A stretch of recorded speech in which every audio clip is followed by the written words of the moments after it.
we're going to install the pistons into the engine block. I've laid everything out nicely on a table here so I can clearly see what we've got and the process. What you'll notice if you take a look at these pistons, we have an orientation that these must follow. So the piston needs to be installed facing a certain direction. That's indicated on this one by a dot on the crown. That points to the front of the engine. So this piston needs to be installed with the dot facing the front of the engine. That's something to be aware of. As we install them, we just want to make sure that our piston rings are still clocked. That is, the gaps are not all in a line, but offset from each other and freely rotating. What we use to install pistons is a piston ring compressor, because we need to compress these rings in order to fit them into the cylinders. So this is a piston ring compressor. There's a couple of different types. This is probably the most common. And what it does is basically we tighten this down with an Allen key fitting here, and that it becomes loose. We fit it over the piston, we tighten it down. So that's that. What I'm going to do, actually, inside the box I've put 2 pieces of rubber hose, and these are useful to put on the end of the bolts here while I install this, and that prevents us from marking the crankshaft journal as this drops down into the engine. These provide a little bit of protection there for that. Now the piston ring compressor has sharp edges around here, so I'm going to put on some tighty whities to protect my hands, and I just like wearing white gloves. It makes me feel like I'm working in a clean machine shop, which sadly I'm not. First, we'll lubricate the cylinders with some WD-40 just to ease things along.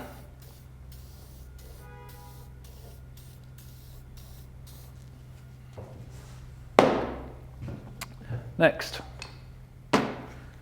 we'll install half of the big end bearing into the piston, because it's easier to do now than later.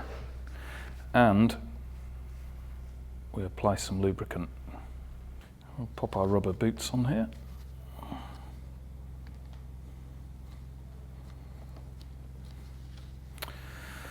Okay, let's take this. Now, we're going to install our piston ring compressor. And what we'll do, loosen this off, fit this over the piston.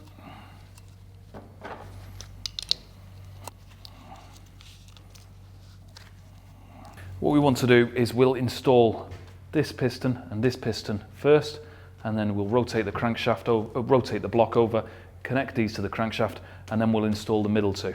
So we want to point the crankshaft down. We want these rod journals for these 2 pistons to be as far away as possible. So if we rotate this around, that puts us in the correct position.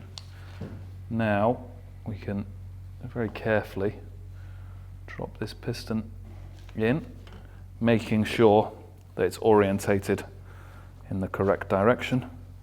We drop this in there.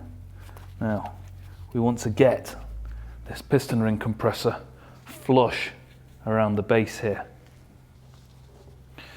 So the way I like to install pistons is not by knocking them down with a hammer. Many people do that, and it's not ideal, but it's a perfectly good way of getting the job done. But the way to do it nicely is to just twist the piston inside here using the valve recesses as somewhat of a handle, and we should be able to just push this down by hand. So I use these valve seats to just twist this around and work our way down into the engine. There we go, and that's just pushed in. Because I've only got 2 of these rubber hose pipe attachments, I'm just going to push this piston down and get it past the crankshaft so that I can take those 2 rubbers off and use them for the next piston.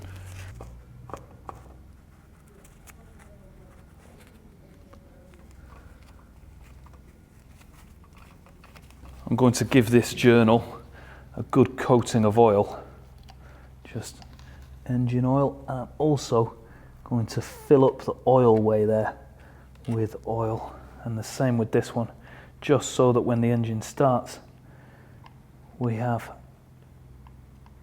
a decent supply of oil inside. That's good. Now we can install the rod caps and torque them down.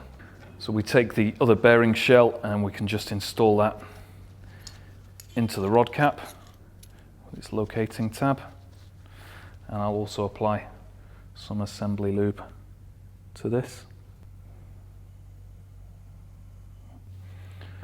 And place this on here. That's right, just make sure that you get your rod caps onto the correct rods. On this engine, there's diagonal scribed marks on the sides, but you should really number them when you dismantle the engine.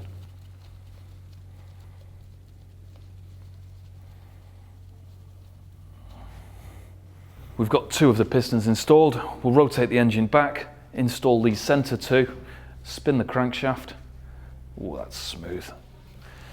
We should rotate this around so that these rod journals are far away and gives us clearance to work the connecting rod around the rod journals. We can now spin the engine over and insert the next 2.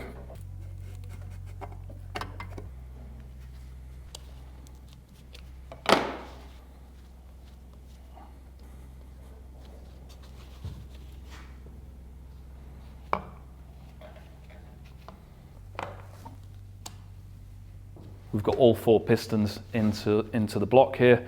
We'll rotate it over. On the crankshaft side, we install the last couple of rod caps. We just push this piston up, make sure we clear the journal,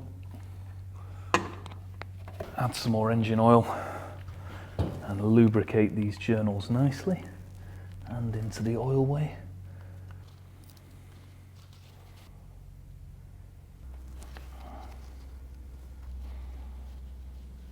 So we've got all our nuts installed on the studs here on the rod caps. We need to torque these down. Unlike the main caps, there's not really an importance in terms of the order in which you tighten these down.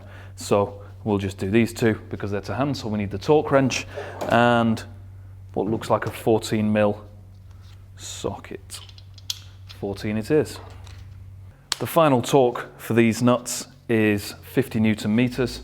So we'll do that in 3 stages, which means we start at 30 and go up to 40 and then 50. So that's 30.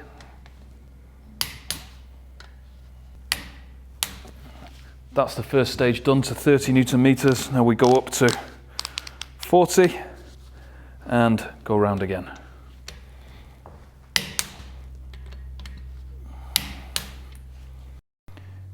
And we come up to 50 for the final stage.